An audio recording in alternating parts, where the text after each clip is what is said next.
Mga balita sa loob ng bayan. Mga balitang dapat mong malaman.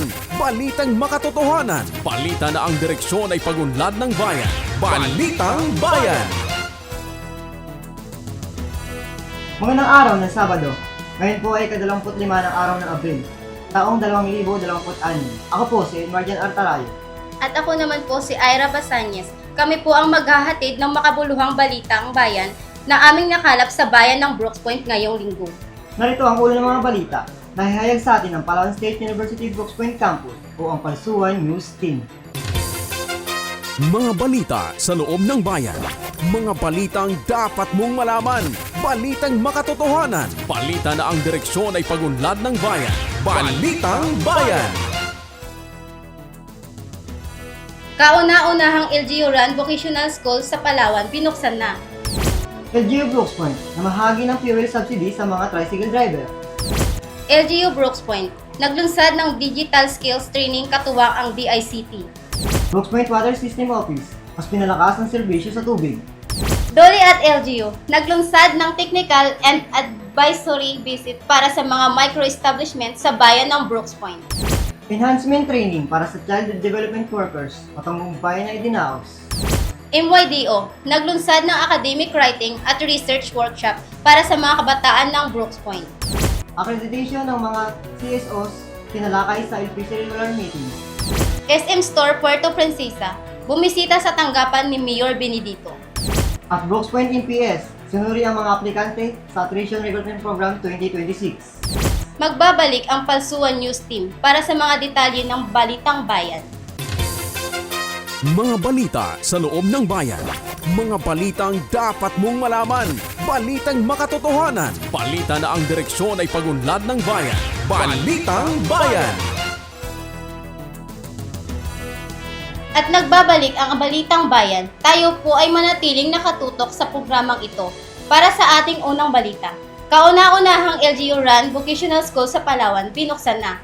Tunghayan natin ang detalye sa balita ni Palsuan News reporter Nor Aisa Onda. Balitang Bayan! Formal nang binuksan ang Brooks Point School of Arts and Trade o BPSAT, ang kauna-unahang technical vocational institution sa Palawan na pinatatakbo ng isang local government unit. Isinagawa ang inaugurasyon noong ika-16 April 2026 sa Barangay Tubtob, Brooks Point, kung saan iginawa din ang Certificate of TVET Program Registration para sa kursong Barangay Health Service in situ. Dinaluhan ang aktibidad ng mga opisyal na TESDA kabilang sina Regional Director Baron L. Lagan at Provincial Director John D. Simborios na nagbibigay diin sa kahalagaan pagpapaunlad ng kasanayan para sa kaunlaran ng lalawigan. Inilala rin ang BPSAT bilang kauna-unahang LGU Run na paaralan sa Palawan na akreditado ng TESDA. Ayon sa lokal na pamahalaan, sumasalamin ang pagbubukas ng BPSAT sa dedikasyon ng leader ng Brooks Point sa pagpapalakas ng technical na edukasyon. Pinapangunahan ni Administrator Rifilin M. Benedito ang mga pangunahing aktibidad bilang ang ribbon cutting at pagbabasbas ng pasilidad, kasabay ng pagbibigay parangal ng mga stakeholder na sumusuporta sa proyekto. Mula sa Palawan State University, Brooks Point Campus, ako po si Nor Aisa Arionda, BSB HRM, Student Intern, nag-uulat para sa Balitang Bayan. Salamat, Nor! At sa Balitang Bayan, LGU Brooks Point na mahagi ng fuel subsidy sa mga tricycle driver. Alamin natin ang buong detalye kay Reporter Vincent Carl Gaginuta. Balitang Bayan! Nagsagawa ang pamahalaang bayan ng Brooks Point, katuwang ang Municipal Social Welfare and Development Office o MSWDO na pamamahagi ng fuel subsidies para sa mga tricycle driver nitong araw ng Huwebes, April 16, 2026 na ginanap sa New Municipal Lobby, Barangay Tubtob, Brooks Point, Palawan. Pinangunahan ito ni Municipal Mayor Cesario R. Benedito Jr. katuwang sa MSWDO Rinaldo G. Bacusa bilang bahagi na patuloy na pagtugon ng lokal na pamahalaan sa pangangailangan ng sektor ng transportation. Nakatanggap ng subsidiya ang mga kwalipikadong tricycle driver upang makatulong sa kanilang gastusin sa krodo, lalo na sa patuloy na pagtaas ng presyo nito. Layunin ng programa na maibsan ang bigat ng pinansyal na kinakaharap ng mga driver at mapanatili ang kanilang kabuhayan habang patuloy na nagsiservisyo sa komunidad. Sa ganitong programa, patuloy na ito pakita ang malasakit ng pamahalaang bayan sa kapakanan ng mga tricycle driver at ang pagsisikap nitong tugunan ang kanilang mga pangangailangan sa gitna ng mga hamong pang-ekonomiya. Mula sa Palawan State University Brooks Point Campus, ako po si Ronald B. Payo, BSB HRM Student Intern, nag-uulat para sa Balitang Bayan. Salamat sa iyo, Carl. Susunod, LGU Brooks Point, naglungsad ng Digital Skills Training katuwang ang DICT. Silipin natin ang buong detalye sa ulat ni Palsuan News Reporter Erwin Importante. Balitang Bayan. Sinagawa nitong araw Martes, April 14, 2016 ang Empowering EGOV Digital Skills Training, Cybersecurity, Artificial Intelligence EI, and Canva Design sa Gender Development Conference Hall, Barangay Tubtob, Brooks Point, Palawan. Layunin na pagsasanay na palakasin ang kakayahan ng mga kalahok sa paggamit ng makabagong teknolohiya para sa mas efficient na serbisyo publiko at pang-araw-araw na gawain. Nagbigay ng mensahe si Municipal Mayor Cesario R. Benedito Jr. bilang suporta sa programa kasama si Municipal Administrator Edgar Pila Cantaso at ang Brooks Point School of Arts and Trades sa pangunguna ni Refili M. Benedito at ang kauwanin nito. Pinangunahan naman ni Joel B. Ortiz mula sa Department of Information and Communication Technology DICT ang pagsagawa ng training proper kasama si Juan Miguel Rodriguez na dinaluhan ng mga empleyado ng LGU, mga estudyante at ibang pangkalahok mula sa iba't ibang sektor. Ang aktibidad ay bahagi ng Community Empowerment Initiative, ang lokal na pamahalaan sa pakikitulungan sa DICT upang mapahusay ang digital literacy ng mamamayan sa pamamagitan ng pagsasanay ng cybersecurity, artificial intelligence at Canva design. Inaasahan ng mas maging handa ang mga kalahok sa hamon ng makabagong teknolohiya at makakatulong sa pagpalakas ng e-governance at kabuhayan sa komunidad. Mula sa Palawan State University Brooks Point Campus, ako si Erwin Importante, BSB Student Intern, nag-uulat para sa Balitang Bayan. Salamat sa Erwin. Brooks Point Water System Office, mas pinalakas ang serbisyo sa tubig. Para sa detalye, narito si Palsuan News Reporter Ronald Payo. Balitang Bayan. Pinangunahan ni Municipal Mayor Cesario R. Benedito Jr. ang formal na paglagda ng kasunduan sa pagitan ng lokal na pamahalaan ng Brooks Point at Manjib Trading para sa procurement ng water and wastewater treatment supply na gagamitin sa operasyon ng Water System Office ng munisipyo. Sa pamamagitan ng proyektong ito, inaasahang mas mapapalakas ang kakayahan ng Water System Office ng Brooks Point sa pagtugon ng pangailangan ng publiko, kasabay ng mas epesyente at sustainable na pamahalaan ng supply ng tubig sa buong bayan ng Brooks Point. Itinawas ng aktibidad nitong araw ng Martes, April 14, 2026 sa New Municipal Lobby, Barangay Tubtob, Brooks Point, Palawan, kung saan tiniyak ang maayos na proseso ng transaksyon alinsulod sa umiiral na procurement guidelines. Layunin ng nasabing kasunduan na palakasin at mapabuti ang serbisyo ng pamahalaan pagdating sa supply ng pamahalaan ng tubig, kabilang ang wastewater treatment na mahalaga sa kalusugan at kalinisan ng komunidad. Ayon sa lokal na pamahalaan, mahalaga ang modernisasyon ng water system upang matiyak ang tuloy-tuloy na dekalidad ng serbisyo para sa mga mamamayan. Mula sa Palawan State University Brooks Point Campus, ako po si Vincent Carl Daginutan, BSB HRM Student Intern, nag-uulat para sa Balitang Bayan. Maraming salamat sa iyo, Ronald. Doli at LGU, naglunsad ng technical and advisory visit para sa mga micro-establishment sa bayan ng Brooks Point. Narito ang ulat ni Palsuan News Reporter Marites Odi. Balitang Bayan.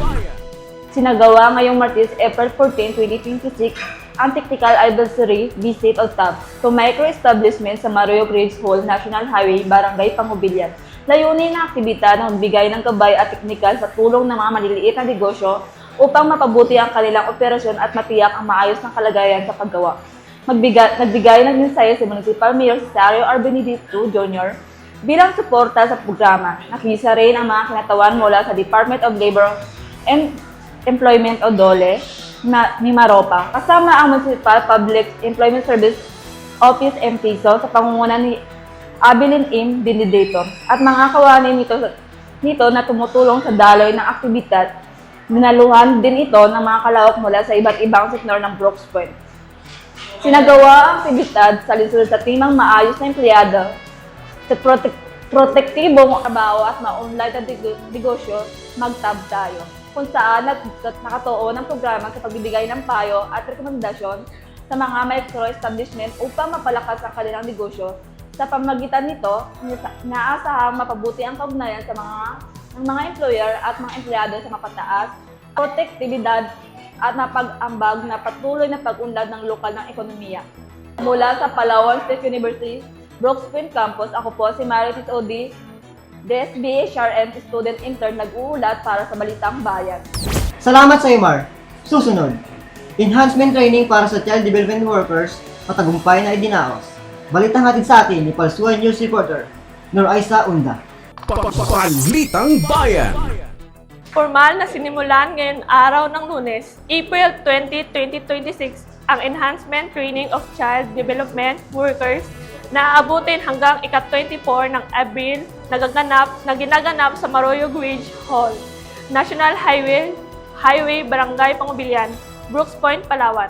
Layunin ng 5 araw na pagsasanay na palakasin ang kaalaman at kakayahan ng mga child development workers upang higit na mapabuti ang serbisyong na ibibigay sa mga batang nasa early childhood stage sa iba't ibang barangay ng bayan. Pinangunahan ni Municipal Mayor Cesario R. Benedito Jr. ang pagbibigay ng suporta sa programa, kasama si Municipal Social Welfare and Development Office o MSWDO Head Reynaldo Bacosa at mga kawani nito na nagsisilbing pangunahing tagapag-organisa ng aktibidad. Dumalo bilang ang mga kalahok, ang mga child development workers mula sa iba't ibang barangay ng Brooks Point na aktibong nakikibahagi sa mga talakayan at workshop. Batay sa schedule ng pagsasanay, tinalakay ang mahalagang paksa tulad ng nutrition in emergency na pinangunahan ni Ms. Christine J. Artero, Behavioral Management of Daycare, Children na itinuro ni Mr. Terzo P. Segundo at Orientation on First Aid Training na ibinahagi ni Dr. Lovely R. Sotosa sa pamamagitan ng mga paksang ito. Layunin ng programa na mapahusay ang kakayahan ng mga CDW sa tamang pangangalaga, nutrisyon at pagresponde sa mga sitwasyong pangkalusugan at pag-uugali ng mga bata bilang bahagi ng pagpatuloy ng pagpaigting ng serbisyong panlipunan sa komunidad. Mula sa Palawan State University, Brooks Point Campus, ako po si Nor Aisa Ronda, BSB HRM, Student Intern, nag-uulat para sa Balitang Bayan. Maraming salamat sa Nor. Samantalang, MYDO naglansad ng academic writing at research workshop para sa mga kabataan ng Brooks Point. Alamin natin ang buong detalye kay Reporter Vincent Carl Gaginuta. Balitang Bayan. Isinagawa ng Brooks Point Municipal Youth Development Office sa pangunguna ni MYDO Focal Person Moxin III, H. Ibrahim, ang Write It Right, Academic Writing, Research and Application Essential Workshop. Nitong araw ng Sabado, April 18, 2026 sa God Hall, God Building, Barangay Tubtob, Brooks Point, Palawan.